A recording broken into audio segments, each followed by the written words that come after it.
Šis video klips satur necenzētu leksiku un nav piemērots personām, kuras nav sasniegušas 18 gadu vecumu. Katrs no mums kādreiz ir rakstījis paskaidrojumu skolā par huņām, ko ir sastrādājis, protams, tie ir bijuši pamatoti vai pa prikolam kompānijas pēc. Līdz noteiktam vecumam mums visiem ir vai bija bail no skolas, direktoras un vēl jo vairāk no paskaidrojumu rakstīšanas. Bet ar vecumu un, tā teikt, pieredzīti, paliek nedaudz pajāt uz tiem paskaidrojumiem.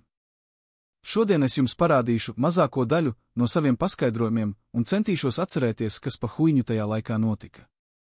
Man tādi ir daudz, paskaidrojums man bļa izsniedza kopā ar diplomu par videnes pabeigšanu.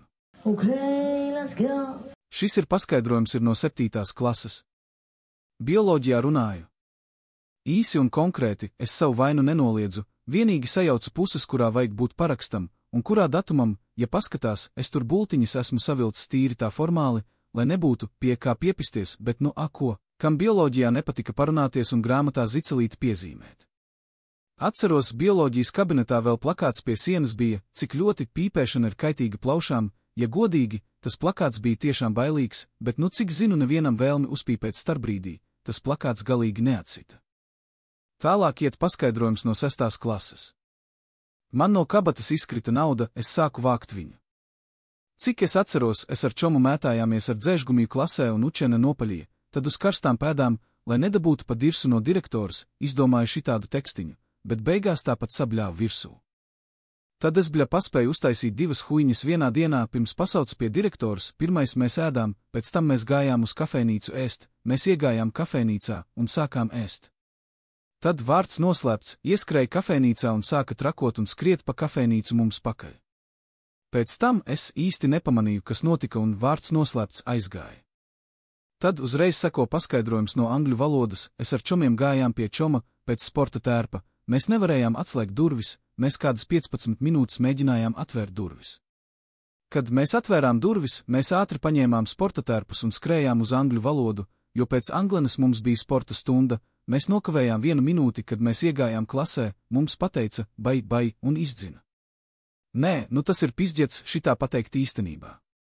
Šo situāciju es labi atceros, manam čomam bija sapisušās durvis, vienu brīdi to slēdzeni pieaugušie nevarēja normāli atvērt, ko tad mēs 3 pimpuki no 5. klases varējām tur padarīt. Tālāk iet svaigāks paskaidrojums no 8. klases. Es regulāri kavēju, jo eju uz mājām ēst. Šo es arī atceros, skolā bija moments, kad es ar čomiem pēkšņi izdomājām iet ēst mājās pusdienu pārtraukumā. Neatceros, ar ko tas bija saistīts, jo skolā mums bija garšīgs ēdiens un dzīvojām mēs visi netālu no skolas, aptuveni 3 minūšu gājienā. Šis paskaidrojums ir no 16. gada, es vakar skrēju, tā gadījās, es atvainojos, ka vakar skrēju un neklausījos aizrādījumos. Tak, ko viņi tur piepisās, mēs spēlējām ķerenes un sanāk, ka bija jāmūg gan no klases biedriem, gan no učukiem, nesaprotu, kāpēc viss ir jāsarežģīja. Šitais arī ir svaigs paskaidrojums no 8. klases. Es nokavēju, ja ārā slikts laiks un aizgulējos. Nu, šeit ne pielikt, ne atņemt un bez diršanas. Šitais paskaidrojums ir no 5. klases. Mūzikas stundā es mazliet parunāju, jo paprasīju pildspalvu. Vispār, man ir daudz smieklīgi stāsti no mūzikas stundām, kur lecām ārā, pa logu uz derībām, nu tas bija 1. stāvs, bet tāpatās sekas tiem prikoliem arī bija smieklīgas vispār, ja tā aizdomājos nesaprotu, kā mani ar čomiem neizmeta no skolas. Kā arī man ir daudz smieklīgi un interesanti stāsti no skolas kopumā. Ja jums būtu interesanti dzirdēt šos stāstus, rakstiet komentāros. Un pēdējais paskaidrojums uz šodienu ir no 8. klases. Skolotāja jaunajai tēmai lika pildīt darba burtnīcu.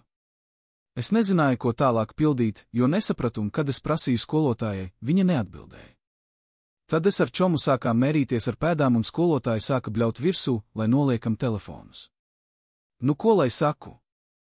Labi, ka mērījāmies ar pēdām, nevis pipelēm. Šodienai šis ir viss, ceru, ka patika.